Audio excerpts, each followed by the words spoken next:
The views and content expressed on the following program are provided solely for informational and entertainment purposes. They do not constitute legal advice. A podcast is not a substitute for retaining a competent, licensed attorney to advise you on your specific legal situation. Break the business, play is work and work is play. Power into creators, have fun along the way. Break the business, doing what it takes. Celebrate success and learn from the mistakes.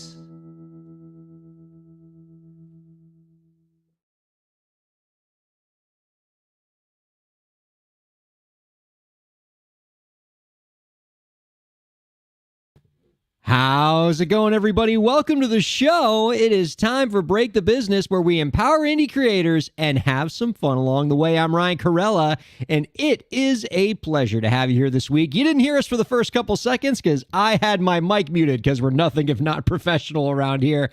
I'm in such a good mood, though. This is going to be such a great show despite a start that can only be described as inauspicious. We're only going to get better from here. And first, let me take one positive step in the right direction for this program by bringing on my awesome co-host this week, Katie Zaccardi. How's it going, Katie? Hello, hello, hello. Oh, thank goodness your mic worked right away. I made sure of it. That's right. Oh. But yeah, my dog is I doing missed you, circles Katie. around How my you desk, been? so. I've been good. I've been good. I've been hard at work for the last month. Yeah, busy? Very busy, yeah, but all good things. Busy is good. As I always say, it beats the alternative, especially in the entertainment industry. Been a little busy myself today, Katie. I just came back from a pretty delightful field trip. You're going to like where I just was. I got to pay a visit today to our friends over at Slam Radio, the Sirius XM satellite radio station that carries Break the Business. And it was a blast checking out their facilities, meeting the people. For those who don't know, Slam Radio is the first high school student-run Sirius XM satellite radio station in the world. And while they do have some grown-up radio shows and podcasts that are on it, the entire station's run by kids. Most of the shows are student-run, and then they also produce, help produce shows like Break the Business. And so I was like having a meeting at the station, Katie, and just like, instead of like having like a meeting with executives in like suits and ties, I'm meeting with like a bunch of like Gen Z high school kids who are like talking to me about my show. Much more fun, it sounds like. I am inclined to agree with that. And they digged the show. They liked me. They liked the co-hosts. They liked the theme song. I was getting a lot of positive feedback on the Break the Business theme. So I've had it stuck in my head for the last 24 hours, so I'm with them on that. It is a certified bop. That's much love to Jonathan Mann for putting that song together, and much love to Slam Radio for carrying us and giving us a home on satellite radio. It's been really great working with the awesome kids and awesome adults that keep that fantastic network running. That's on Sirius XM, channel 145. I'm so jealous of the kids, Katie, I should mention, that are at Slam Radio. So some of them are hosting national radio shows on that platform. And I just think about when I was in college, when I did college radio, we had, is that your dog in the back? Can you hear him? I'm so sorry. All of a sudden, like 2 minutes before we started recording, he's doing like laps around my desk. And I don't know what on earth he's trying to get or he wants, but he's like crying under my desk for attention. So, well, we have very clear rules at Break the Business, which as dogs are always welcome, but we do have to see them on camera. Let me see if I can get him. Ziggy, come here. Come here. Ziggy, So come here. while Katie's I'll getting lure him with the tissue. That's all I'm thinking. Yeah. While we wait for Katie to bring the dog into our lives, yeah, I just had a great time at Slam Radio meeting with these kids, and I'm so jealous of them because when I was in college and I did college radio, our little tiny radio station at my college had a tower that reached maybe to the other side of campus. So like maybe 2 people were listening at any given time. Meanwhile, these kids on Slam Radio are like, yeah, I have a radio show and I'm 16 years old in high school. And, Sirius XM's got 35 million subscribers. So I guess a few people are listening. It's I'm casual. so jealous. It's casual. Oh, look at that sweet little puppy. Say hi, Ziggy. He just Wow. got a haircut, and yesterday was his 2nd birthday, so he's the new star of the show. Happy birthday, doggy. Oh, what a cute little pup. So between you and the dog, those are already two people that we're happy to have on this program. And coming up later, a third arrival that we're going to enjoy. We're going to be talking with the COO and co-founder of Jack Trip. Russ Gavin's going to be joining us. This technology, Jack Trip, Katie, unbelievable. I mean, when this was described to me, when the publicist was like pitching this guest to me and talking about what Jack Trip was, I wrote back and said, I don't believe you. I don't believe this technology exists. So here's what Russ Gavin and his team created. Okay. A software like internet solution that allows bands in different areas of the world to practice together or perform together from remote locations without any latency. That's crazy. I mean, because like I've been in live streaming long enough to know that when you and I are talking in a normal conversation, there's latency. Like nothing's happening at the same time. Here's the best example. We just did it at the beginning of the show. We were talking over each other by accident. Because even with like, I have a powerful internet connection over here. We got lots of technology. There's still latency. And so if we were trying to play a song together, like if you were singing and I was playing ukulele or something, it would never match up. Yeah. And so it would be impossible, except our guest coming up after the break, Russ Gavin, says they've developed something that makes the latency go away, that you and I could like play a song together and it's going to match up, or an orchestra of people can play together in different locations and make it match up. That's a game changer, right? Completely. Yeah. I mean, I wish I had this technology like 2 years ago, but having it now it's going to be amazing. I'm really excited to hear more about this. It's unbelievable. And, this is the real deal, right? This was being developed in coordination with Stanford University. Russ Gavin is a professor at Stanford. And so this team's got some real heavy hitters behind it. They're going to be at the NAMM conference talking about this software as they have in previous years. This is really incredible. And it's going to take all the willpower in the world for me to just, not be yelling at him. I don't believe you. What you're describing sounds impossible. And it just goes to show you like how amazing some of the music tech people are in this world. Just coming up with stuff that just seems like it's right out of Star Trek. Yeah, I can't so even pretend to understand that. I'm just like, I trust that you are smarter than me and you have done it. Yeah. And thank you. It's going to be one of those things where you ask Russ Gavin to explain how it works. And about like 15 seconds in, you're just going to be like, yeah, magic. Got it. Smile and wave, thumbs up, but you don't have to a lot of it. nodding. Exactly. One of the things I want to talk to you about, Katie, before we move to the guest is an interesting tweet that I saw. I love it when I just find tweets and I'm like, oh, I got to bring this up on the show. And so I found a tweet that just encapsulates my whole philosophy about like why I'm not a fan of record deals in 140 characters. Lauren, can you pull up just the first part of this tweet? Don't show the whole tweet, just the first part of it, okay? At Suhail on Twitter writes, and we have it up on the screen here, imagine VCs take 80% of your company for funding, make you pay back the funding through your first profits, and all they mostly do is help you find some hosting for your website. So before I even show the rest of the tweet, I've worked with enough VC people to know that that's like the world's worst VC deal. Like somebody, a company saying, in exchange for my investment, we want 80% of your company. And before you see any money, you have to pay back our 80% like from the profits you make. So basically that the funding we're giving you is just basically a loan.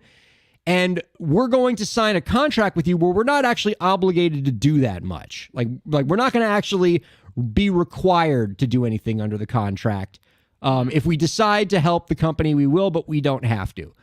Any person in the VC world who got offered a deal like that is going to laugh it out of the room. Nobody's going to take that investment. Except, why don't you show the rest of the tweet for us, Lauren? As the tweet is completed, that's basically the music industry for artists. One day there will be an unimaginable reckoning. What an amazing tweet to summarize what makes record deals so destructive, because that's exactly what they are. Especially now, I feel like they're really taking advantage of the fact that people can grow fan bases organically on apps like TikTok and whatnot. And I mean, I ask myself every day, because obviously my job is to help indie musicians grow and make money without having to have a label. And I'm just like, why? if you're only going to get signed once you've already basically proven that you are a money-making business, why would you take money from people who are just going to take your rights away, and then you owe them money anyway, and they don't do like all that much for you? I mean, obviously it's different case by case, but it enrages me. Truly. And yeah, that point right there at the end, I think is everything, right? Because anytime like I come down on labels and I do this like anti-label thing, somebody inevitably on Twitter comes to me with their anecdotal case of, you know, my label saved my career. My label gave me so much support. It made me the star I am. They gave me, you know, the support and mentoring and infrastructure. I never would be where I am without my label. And what I always say to them is, good for you. Yeah. But if you look at your contract, they weren't obligated to do any of that. Yeah. And so if they woke up tomorrow and decided, you know what, we don't think that this is viable, nothing is requiring them to do all of the things that you expect them to do, and they can just sit on their record. And while that artist and that anecdotal evidence, who will inevitably tweet at me about this, didn't have that experience is outweighed heavily by the experiences of artist after artist who do get hit with this. And it is the worst. It's the worst VC deal of a lifetime. Like, I would love, you know, coming from the VC world and working with VC clients, I would love to see record deals structured like VC deals, where I'm a label, you're the artist, Katie. We're going to do this 50-50. I'm going to give you some capital to help you make your record. You're going to supply the labor to make the record. You're going to like get in the studio and record. So I'm not getting any cash from you because you're paying with your labor. I'm going to give you some capital, and we're going to split this thing 50-50. And when I say 50-50, I mean 50-50, not I get my 50 back, and not I get my investment back from your profits, but we both get paid from the first dollar of profit, which is how pretty much every VC deal is structured. But that model, which works in the Silicon Valley, doesn't seem to make its way to the music industry in LA and New York. Yeah, I think that makes so much sense. And I feel like a lot of indie artists don't understand too that when they get in advance, it's not just like, you're not just like magically given all this money that you can do whatever you want with. Like you gotta make the record with it. Yeah, exactly. And like, you better hope that you make money afterwards. And if your label doesn't want to help you promote it or drops you or whatever it is, like, where are you then? That's why I'm so pro coach personally, because I feel like and podcasts like this, because it allows artists to learn what they need to know and like take it into their own hands. And sure, there's an investment if you're like taking a course or a program or whatever, but you learn the information, you implement it, and you still own everything. You still have all of your rights without having to like rely on someone else to either put in the work or put in the money or both. And if they don't hold up their deal, or if you have like a shoddy deal, that you get like screwed over. No question.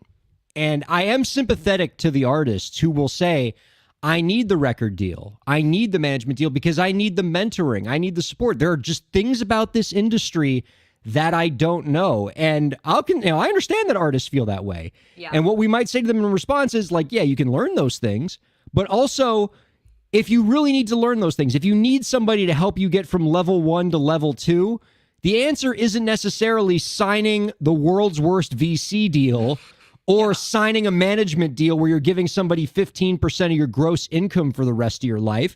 Yep. The answer is, scrounging up a little bit of money and paying for a couple hours of a coach's time. There are coaches, there are consultants that can give you the information you need, the connections you need, and they don't take your intellectual property. They don't take your financial future. They don't put you in the world's worst VC deal. Agreed. And I have to tell you, like, I've actually been a little angry over the last couple of days because I saw a couple TikToks from people who were kind of like hating on coaches and people making money off of like giving information, kind of suggesting that people who know things about the music industry should solely be doing stuff for free. And it just makes me mad because I'm like, what's the alternative? The alternative is either you have people who have succeeded in music and just give everything away and don't get paid for their time, which I don't think makes sense because I think musicians and music industry professionals should be paid for their time, their knowledge, their craft. Or the only way for musicians to learn stuff is like praying for a label deal to come and save them, which isn't realistic, isn't going to happen, and is not accessible to everyone, let alone the people who do get it. It still doesn't mean it's a good thing. So that was happening on TikTok this week, and I was like furious, obviously a little triggered because I am a coach, so but I was like, this, how does this make sense? Like, what, like, how is this anything but good for indie artists to be able to just take it into their own hands and not have to rely on anyone else to make their career a success while still learning what they don't know? And for the artists who are not yet at the point in their career where they can afford a couple hours of a consultant's time for a one-on-one session, there are intermediate steps between that where you can get information. There are informational resources. There are courses, online and live courses that you can take that are within the vast majority of musicians' budgets. I believe you have a course that's coming out right now, Katie, yeah? Yeah, I do. Yeah. What a great segue. I feel pretty proud of that, yeah. No, but there really are so many great resources, podcasts and courses. I just launched, technically relaunched. It's like a 2.0 version of my course called The Audience Builder. And it just went live, the new version yesterday. If you're listening to this, like the week it comes out, we're running a founder's discount, which is the lowest price we're ever going to offer it at for the next week. So until next Wednesday, the 18th, you can grab a discount on it. But essentially, this is a course that I created after working with many artists one-on-one and in group formats, and realizing that they just did not really know what their brand was. And then they struggled to create content because of that. And so content strategy is one thing. A lot of people talk about it, post 1 million times a day and like do this trend and blah, blah, blah. But that I found was really intimidating for a lot of artists because it didn't feel genuine. And it also felt really overwhelming to post 1 million times a day. Plus, they didn't know what to say. They had no idea what to actually share on social media that went beyond like, hey, I just released this new song, go listen to it. And to be frank, that's really not that impactful of a post to make, particularly if you're posting to a cold audience, which is often the case now on TikTok because like on the people scroll through their For You page, which is people that they don't know. So you have to hook them. You have to have a personal brand. And years of being a musician myself, and also just running my own business, I created this and kind of applied business principles that are used not necessarily in the music industry to the music industry to be able to help my clients figure out what their personal brand is and then what their content strategies are so that they can actually know what to say, know who they're saying it to, and then be able to create really good content based on that allows them to grow and then monetize that fan base. I love that. And, that's the kind of information and resources that are within the reach of any musician, regardless of kind of where you are cash wise. And that's still a whole of a lot better option than the 80-20 worst VC deal of a lifetime or going with the manager who's going to take 15% off the top and, keep you stuck in a management deal forever, or just any of the other like horrifying parade of horrible contracts that I see artists get into on a weekly basis in my legal practice. The information is there and it's available if you're looking for it. And, I just really want musicians to find it so they don't get stuck in a bad situation. I totally agree. And what's funny is that there's like big musicians every day who are on TikTok. The other week I saw Gavin DeGraw post a TikTok, and the TikTok was literally like him singing his song. I don't know, what is it called? I Don't Want to Be, that song. Yes, I think I've seen this TikTok video. So, and like the TikTok is literally just like, I don't want to be on TikTok, but my label said I had to. So if you get a deal, they're going to tell you to get your butt on TikTok anyway, if you're not already. So, learning this yourself and building it up, whether if you want to get a deal, it's going to give you more leverage to negotiate a better deal and to be able to kind of fend for yourself. But it also gives you the opportunity to not have to rely on a deal and to be able to just pocket all the money you're making by having a fan base who will go to your shows, who will stream your music, who will buy your merch, join your Patreon, be able to potentially work with brands and things like that. Because when you have an audience, you can do all of that and you can monetize in other ways. So yeah, I'm super excited to have this out there. There's a self-paced version that you can just buy and do by yourself. And there's also group coaching. So if you need like accountability, if you want to bounce ideas off of people, I know I'm very much a verbal processor, so I like to talk things through. group coaching is where it's at. So I'm pumped. And where can people check that out? You can go to katiezaccardi.com/build and it's there. And if you have questions or like you just want to know a little bit more about it, you can also DM me on Instagram @katiezaccardi and we'll make sure it's for you. I'm glad that you brought up that last piece at the end, Katie, about how artists are, getting to the point where if they do these things, where they build the TikTok, the social media, they build that independent following, they get their music out there and they grow it, it can give them more leverage if they eventually do decide to go with the label because it makes sense for their career at that time. There's actually a great article that just dropped in Billboard today as we record this that talked about that very phenomenon where they got a bunch of record executives and entertainment lawyers to say, for the first time ever in like the modern music industry, we're starting to see more favorable record deals for artists because for the first time ever, you're seeing a lot of artists who are coming to the table with leverage, having already built a following, saying, I already got my fans, I already got my music. Maybe you can take me to the next level, but I'm not coming at this with zero, and I don't want you to give me the same terms as the artist who just came off the turnip truck. And so, you're seeing them get rid of the 360 provisions in deals. You're seeing them get better royalty rates. You're seeing them get bigger advances. And so we're seeing that tide turn because artists are getting more informed because they're getting the information they need and they're figuring out how to build their career on their own terms first before they go after the label and the terrible venture capital terms that label is going to offer. What a welcome development, especially for somebody like me who's been writing about like horrific record deals for almost a decade now. Oh, nice little plug there at katiezaccardi.com. Who's been writing about horrific record deals for like a decade now and have been waiting for this kind of reckoning to start to happen. And hopefully it's the beginning of something big. One more story I want to talk to you about, Katie, which is kind of a boring copyright subject, but it involves Disney. And so I think that's the hook that brings us all in, because who doesn't love Disney? Tweet that came in a couple weeks ago from Missouri Senator Josh Hawley. Lauren, if you want to pull that one up for us, that caught my eye because it seemed like a pretty strange tweet. Josh Hawley wrote on Twitter a couple weeks ago, for years, Disney has gotten special copyright protections from the federal government, allowing them to charge consumers more. Woke corporations shouldn't get sweetheart deals. I'll introduce legislation this week to end their special protections. Enough is enough. And when he posted this, as a copyright lawyer, I could point out right away, there's very little in that tweet that's accurate. Look, and don't get me wrong, I am no defender of of Disney and its relationship with copyright law. Okay, it is no secret that the reason why copyright terms got extended in 1998 for all copyrights is because Disney spent a lot of money on lobbyists to lobby Congress to extend copyrights right when Winnie the Pooh and Mickey Mouse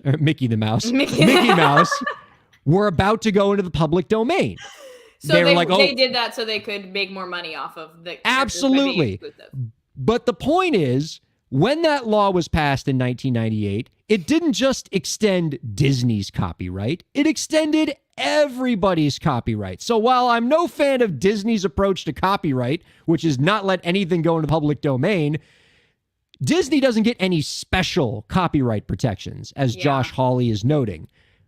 Everybody gets these protections, but of course, Josh Hawley wants you to think that Disney's getting some kind of special secret copyright deal from the government. Yeah. Because then everybody gets mad at Disney, and right now, like, Disney and certain segments of the far right are not best of friends right now because, I guess Disney had the audacity to say that LGBT community are people, which apparently was not something that they liked very much. Crazy. I know, just outrageous, controversial statements by Disney. Unbelievable. And so, this segment of the far right is trying to, take it out on Disney's intellectual property, which is kind of weird. But anyway, so I was like, yeah, this is, his tweet's completely wrong. And so it wasn't clear to me what legislation he could possibly introduce to address this, because how do you address something that isn't true, basically? How do you say we're going to get rid of Disney's special copyright status when it doesn't have special copyright status? And then the bill came out a couple days ago, and it's unhinged. So what the bill, okay, so like he managed to draft something that by my count violates at least 2 international treaties and 2 constitutional amendments. Why didn't he call you, Ryan? You could have told him what to do. Yeah. And so, right. He drafted a bill which says we're shortening, going forward, all copyrights get shortened to like up to 56 years. Which, by the way, like I kind of like the idea because I've always said copyright durations are too long. And I think art benefits and artists benefit from a vibrant public domain. However, that would violate international law. The United States government has already signed multiple treaties that say that they'll at least have copyrights be no shorter than the life of the author plus 50 years. So, and I think that there's another treaty they signed where it has to be life of the author plus 70 years. So this would already like, so, but that's not the, but you know what you're thinking, like, oh, what does that have to do with Disney?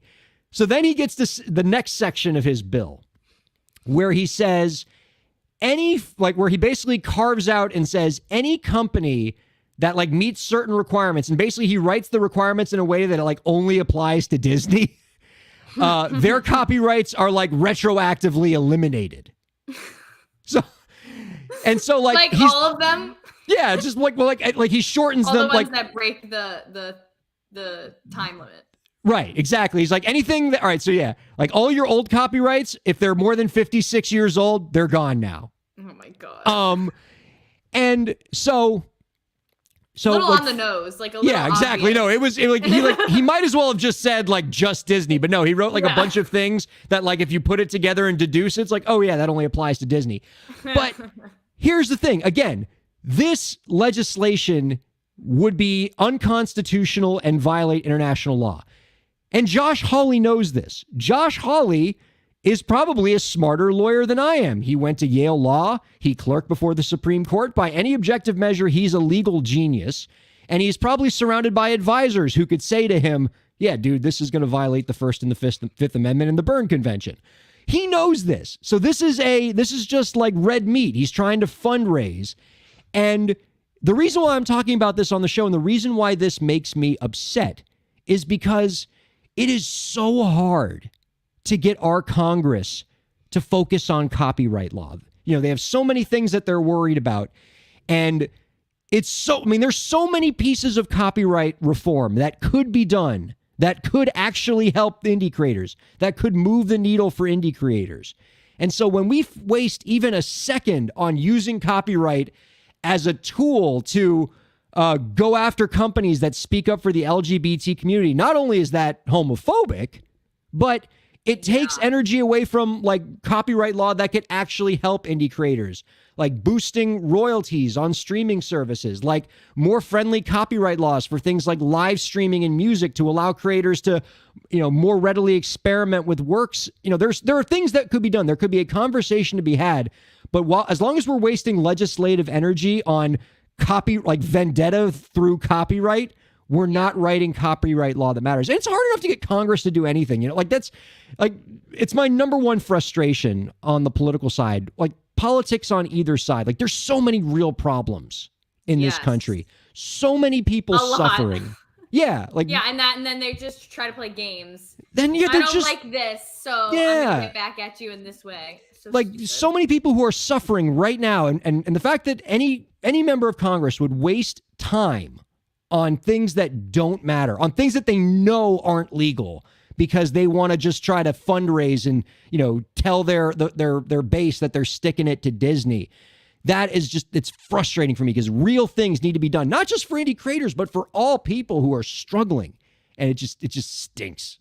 What do you think is going to happen? Do you think that it's going to get any legitimacy, or do you think that people will kind of poo-poo it right away? Well, I hate making political predictions because I'm always wrong, but this is not serious. This is going to get no public support. Maybe a couple legislators sign on to this, or they at least express public support for it because they want to get some of this far right clout that Josh Hawley's getting. But this is a completely unrealistic proposal. Any copyright lawyer is going to tell you it's unconstitutional. It violates international law. And it's just a terrific waste of time and something that's so harmful to indie creators because it derails what we should be having, which is a real conversation about copyright law and how we can use copyright law to actually make things better for creators. Yeah. I'm disappointed now. I'm mad with you, Ryan. Yes, that's all. That's all I want. Like, I don't want to be mad alone, but we have things to be happy about because we're going to take a break, and then Russ Gavin is going to explain to us how in the world it could possibly happen for two musicians in different parts of the world to play music at the same time without latency, because I still can't imagine how that works. But we're going to talk to Russ Gavin after the break and find out. Don't go anywhere. We're back in 2 here on Break the Business. Here to helping creative professionals, entrepreneurs, and organizations move forward. I do it by hosting this program, and I'm also proud to do it in my legal practice. If you're a creative professional looking for solutions-oriented legal services to help you further your goals, I'd love to help. My firm RKPA does contracts, commercial law, copyright, trademark, and more. Visit rkpalaw.com to learn more. That's rkpalaw.com. Ryan A. Kairalla, PA, Miami, Florida.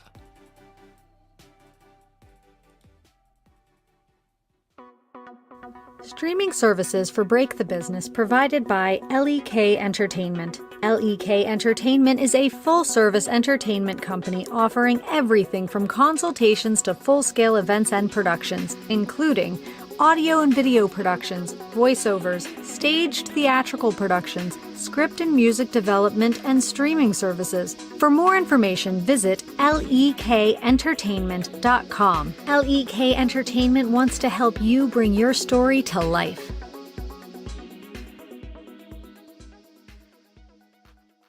Thanks for supporting Break the Business. If you have a question or topic that you want us to discuss, email us at breakthebusiness@gmail.com. You can follow the host, that's me, on Twitter at Ryan Kair, and you can follow the show at the BTB Podcast.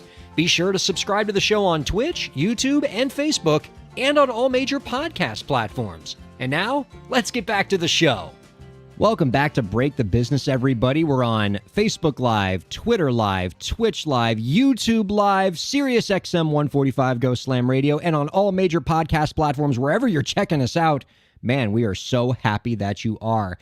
We're also happy to be talking with our guest coming at you right now. He is the director of bands at Stanford University and the co-founder and COO of Jack Trip, a software platform that facilitates real-time music collaboration over the internet. You can find out more about our guest's work by visiting www.jacktrip.com. We are happy to welcome Russ Gavin on to Break the Business. Hi, Russ. How's it going, Ryan? How are you doing? It is going so well. I am thrilled to be speaking with you, and I demand an explanation because what you are describing with Jack Trip sounds impossible. All right. I've been doing Zoom calls like Katie has through this pandemic for years. I know what latency is. How in the, let's just start with there. How is it possible to have a technology that would allow two different musicians in two different parts of the world from remote locations to play in real time and have them play at the same time without excessive latency? Well, impossible is our specialty, so I like starting there. And I love that. I know that was Russ had that queued up. That was fantastic. I do want to be clear. Latency is something we all got familiar with as so much went into the virtual spaces and remote collaboration of all kinds. And at Jack Trip, I want to be clear, zero latency is not really a thing. And I want to say that in that if you and I were in a room right now and we were 5 feet apart, you would be hearing me 5 milliseconds after I speak, right? As human beings, our brains are really good at processing minimal amounts of latency. And that amount, if you think about it as 1 foot, sound travels about a foot a millisecond, right? And so when you think about the physical spaces that we've all made music in, and you think about those stages and you think about your distance from the drummer, we're all actually quite good at accepting a minimal amount of latency. And what we're doing at Jack Trip is using the internet to get down to those ultra low numbers. And so as an example, and again, I've got good and bad news. The good news is I can talk a lot about this. The bad news is I'm just a musician, right? I'm a band guy. I have the same problems that we all had when our music was forced online.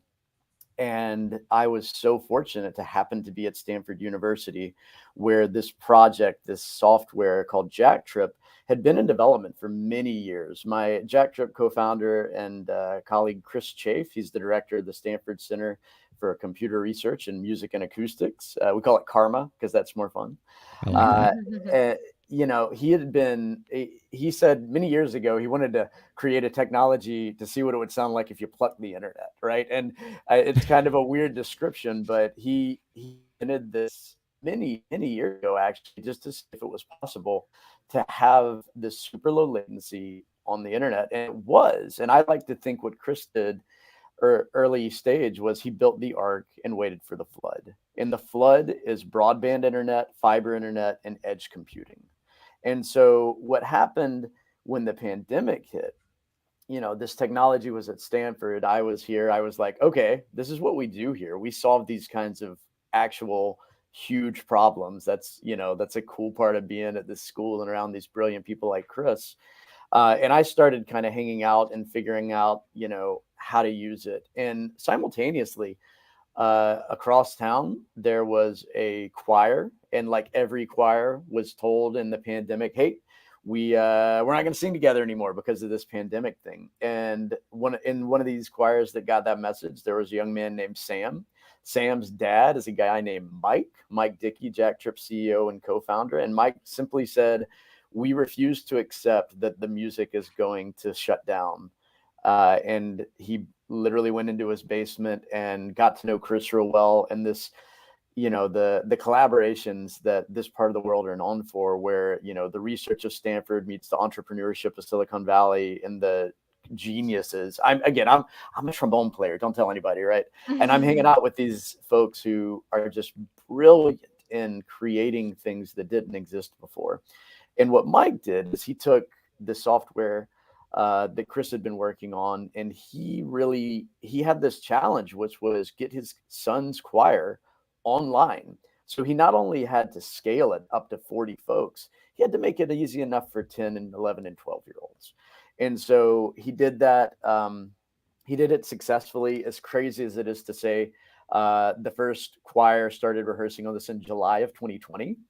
And what it kind of caught on like wildfire. And again, I want to make sure we get the questions from y'all. I want to make sure I'm not just rambling on about the story, but it is so important that this intersection of all of these skill sets to solve this problem of an entire choir, and you can find a lot of videos of choir, but by doing that, it solved everybody else's problem, because we all know the voice is, you know, something that you got to be really good with, all right?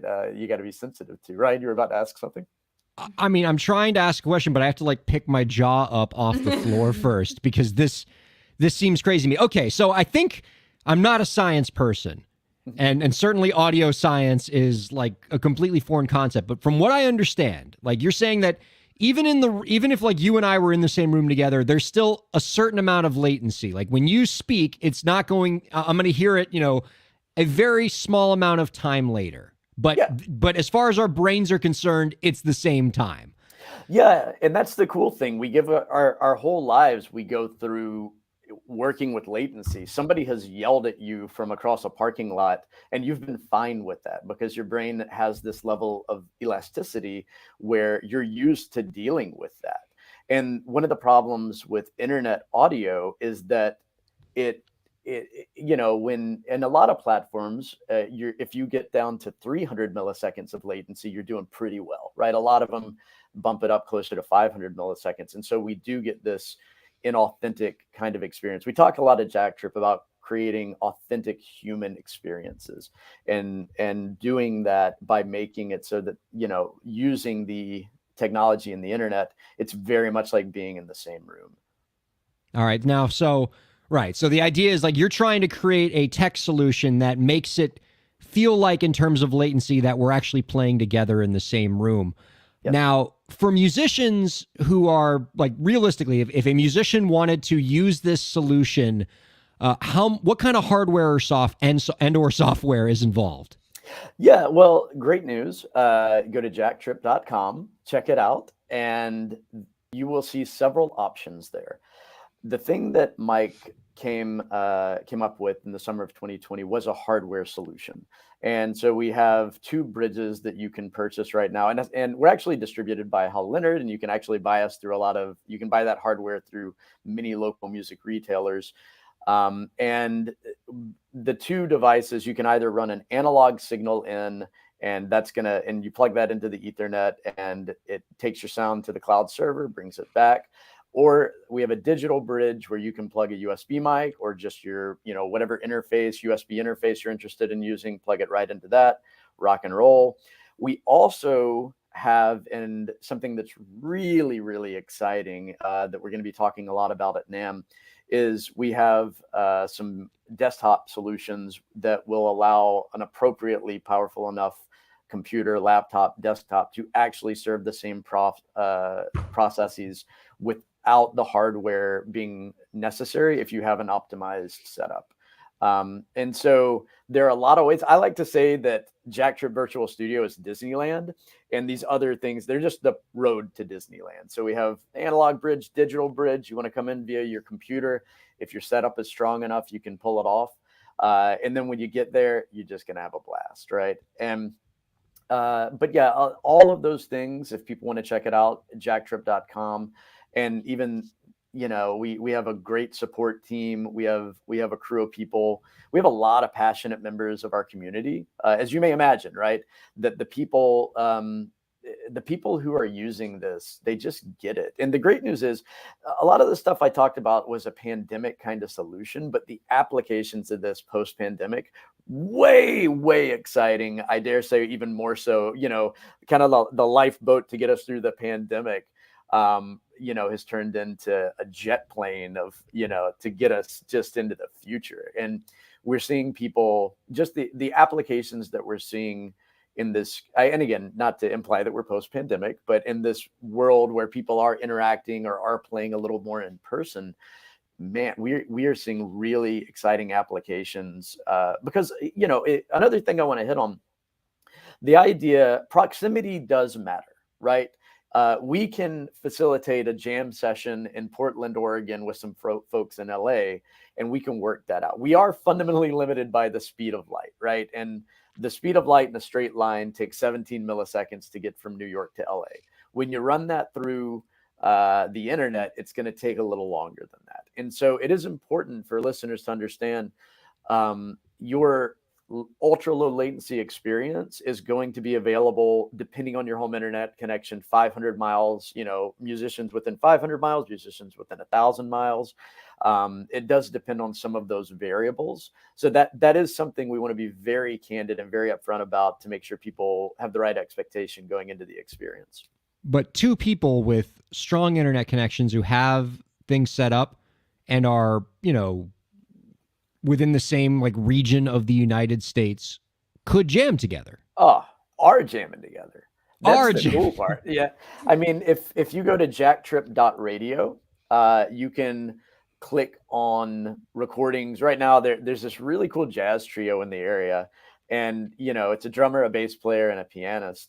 And they're just, they're playing every Wednesday. They're broadcasting out because that's another functionality of the platform is the ability one-click broadcast. So that's a feature that's come along in the last 6 weeks that we're just pumped about because it's allowing these folks to share their music in addition to collaborate. But yeah, it still blows my mind. I'm not gonna lie. I was listening to these guys jam last week. And, you got the hi-hat and the drummers just going to town. And the bass is just locking it in. And I'm like, holy cow. It's so cool to be close to. And then to talk to that group about their experience and what that's doing for them. At the end of the day, one of the things that this technology enables is more music. It's more practicing. It's more engagement. It's getting together more often, right? This particular trio, they shared with me, we used to wait to get a gig and then we would just rehearse really hard for a while and then go into the gig. And they said, now we're rehearsing a couple of times a week And why? Because they don't have to commute, because they don't have to pack up the drum set, right? And, we're really big believers that time should not be the enemy of getting better. And that if you have musicians in your community that you want to jam with, that you want to rehearse with, that you want to songwrite with, that you want to create with, so often it is that the struggle of the commute, the struggle of the time, the struggle of having a place, the time to find a place, right? Yeah. And we're just taking all those barriers down to allow creators to do their thing with as little friction as possible. And money too. Like, I'll just toss another pain point your way, but like, especially when I was in New York City, you had to pay for a rehearsal space. Like, nobody had room in their apartment to have all the instruments and drums and all this stuff. So paying for that's pretty pricey. And if you can reduce that because everyone can be in their own space, like that's a huge game changer, because musicians can pocket the money they're making from gigs more easily. They're not having to break even with a bunch of expenses. Absolutely. There was a group in Austin that we've been working with, and they went right there. They're like, gosh, we have to rent this rehearsal space. No, you had to. Now you don't anymore, right? And so it absolutely, to make the musician journey something, the more we can focus on the art, the more we can, it's just a better world. And the other thing that's exciting about this is, anybody who's been in the music space, terms like artist and creator and musician, like when do we get that, credential? Whenever we claim it, right? And the idea that there are a lot of artists and musicians out there that are just needing this bump of a little more rehearsal, a little more collaboration, a little more putting themselves out there, and that it's going to unlock that creative energy in those people. It's just exciting, and we're already seeing it, because there are also situations where people are on the platform. They're like, hey, did you know this musician's on the platform? They're like, oh, I always wanted to play with that person. Well, now you kind of can. And you can also sample them if you would, with great respect to all of the musicians in the world. We've all had that person that, we all know what it's like to sample artistic relationships, and the idea that this is going to expedite that and allow people to collaborate, meet each other, it's all inbound, and it's super exciting. I love your face, Ryan. Is he frozen, or is he? I know. I'm like, I think it's like a jaw drop moment, but yeah, Katie, any feedback or?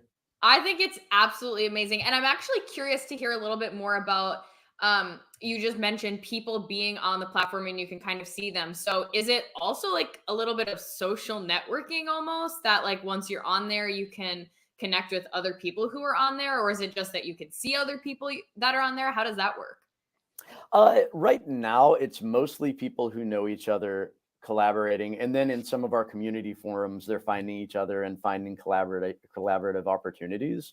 As we build out what you just described, where my dream, I'm the world's worst bass player, right? And all I want to do is be in a Weezer cover band when I grow up. And so for me, it's ABBA, so I understand. Yeah, we all have our thing, right? And the idea that somewhere here in the Bay Area, there's a guitar player and a drummer and a singer that just want to be in an absolutely good enough Weezer cover band with me, I'm sure that exists. And the idea that eventually Jack Trip will be the kind of place where you do find those people and you get to do that thing that we all get to do, which is just play and enjoy the music making process. It's definitely, it's part of the future, and it's very exciting.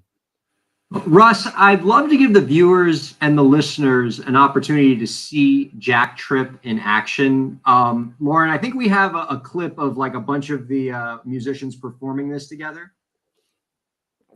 I believe we do. Yeah, if you don't mind, Russ, this is a piece of the clip you sent us. And these are musicians recording in different places using Jack Trip. Bars 1, 2, 3, 2, 2, 3.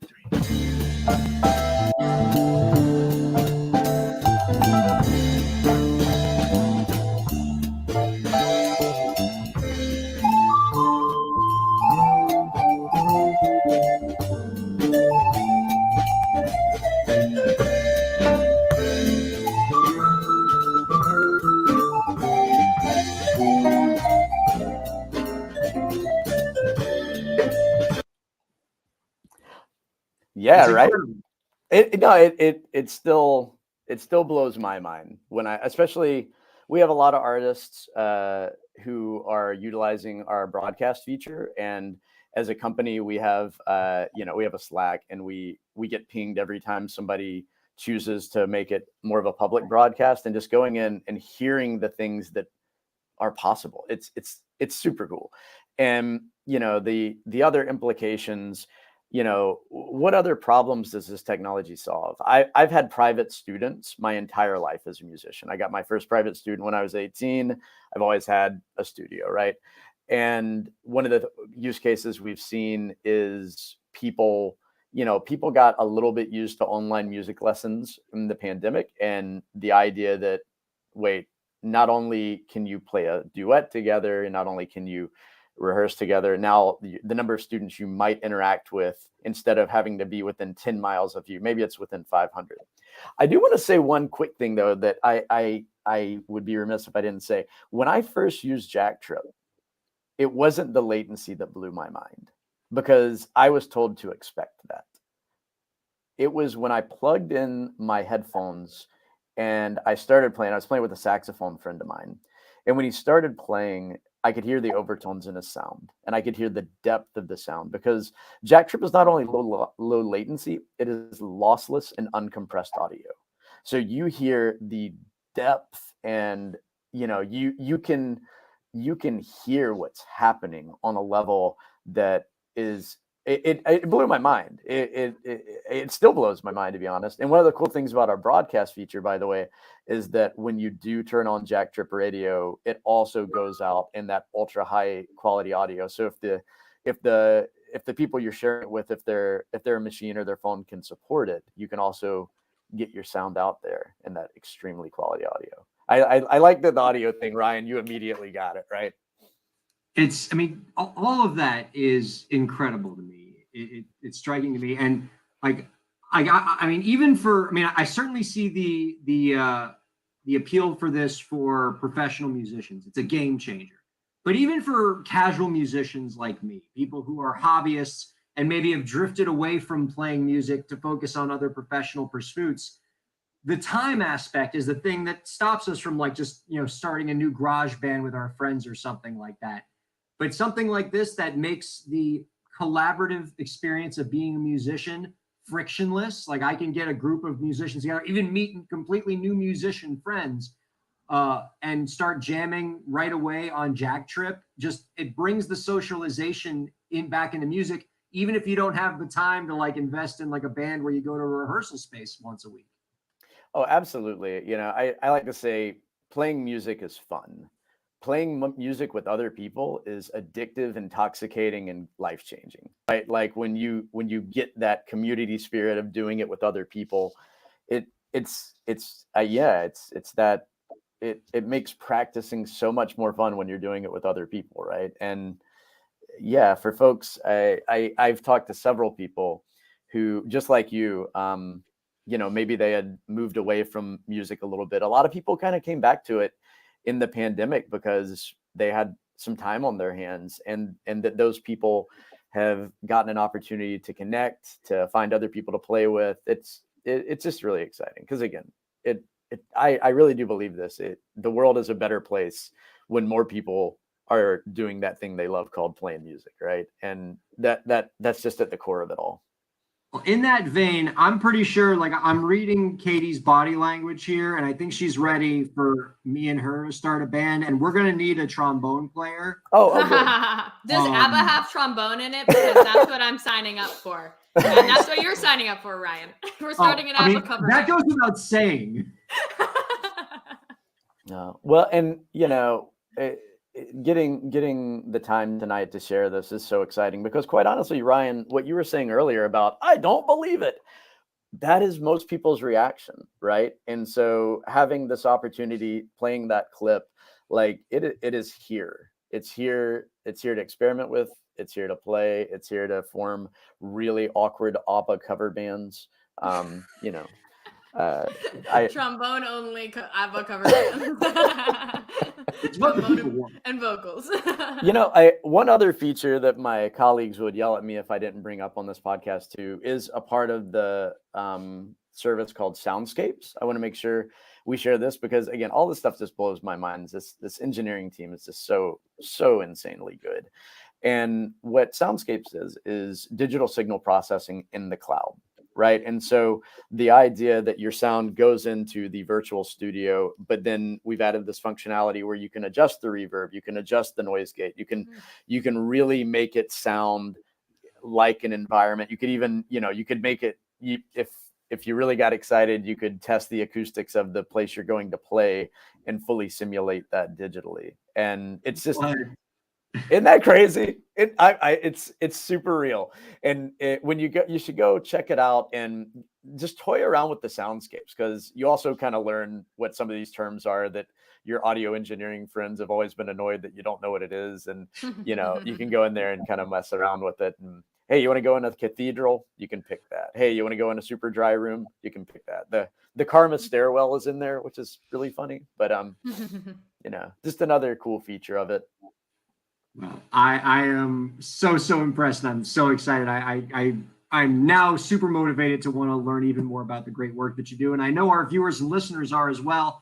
You can find out more about our guests' work by visiting jacktrip.com and jacktrip.radio. Our guest, Dr. Russ Gavin, joining us and blowing our minds. Russ, before we let you go, one last question that we have for you. Do you have any last tips for the indie creators out there to help them move their careers forward? I've had a number of friends with that career path, and I don't want to be cliche, but there's never been a better time to be an indie creator, right? I mean, it's hard. I don't know. I using technologies like this to find more musicians, using all of the stuff that's out there. Just keep playing, right? Just keep playing, keep getting it out there. I will say, again, not to hype us too hard, but one of the fun things that I'm seeing with Jack Trip Radio is it's another unique space that people can get their music out, and they can get it out to that unique fan base that they have. I'm a big fan of that article, 1,000 Fans. The idea that technologies like this exist that allow you to perform live to your fan base, to broadcast live, keep at it. And again, I love the indie scene, because every time there's so much talent out there. Keep grinding, y'all. We love you. Russ, this has been a pleasure. Given it the pace which you all are innovating, I'm sure you'll have so many more, even more amazing developments to share in the future. Please come on back whenever you want to chat with us about the incredible things you all are doing. And thank you so much for your time this week. Well, thank you, and an absolute pleasure. I hope we get to do it again. Wow. Russ Gavin, everybody. Are you as amazed and just blown away as I am, Katie? Yeah, I feel like I have no excuses now. Like, I have to start a band. I have to be rehearsing. Like, I can't. There's nothing more to it. Oh, man, I didn't even realize that. There's so much pressure now because I was so easy to blame it. Oh, the reason why I don't have my band anymore is because I got this career. Now I have no excuses. You're absolutely right. None. So we got to get to it. I think that is the way forward here. Our thanks to Russ Gavin and producer Lauren, and my thanks to you, Katie, for joining us this week. This has been so much fun. It's a pleasure as always, Ryan. Be sure to stick around next week for our guest, Sherry Lindley. She's going to be joining us for AAPI Heritage Month. She's one of my favorite people in the music industry. That's going to be a great show. And this has been a great show because of all of you checking it out. Thank you so much for checking out Break the Business. We'll see you next week.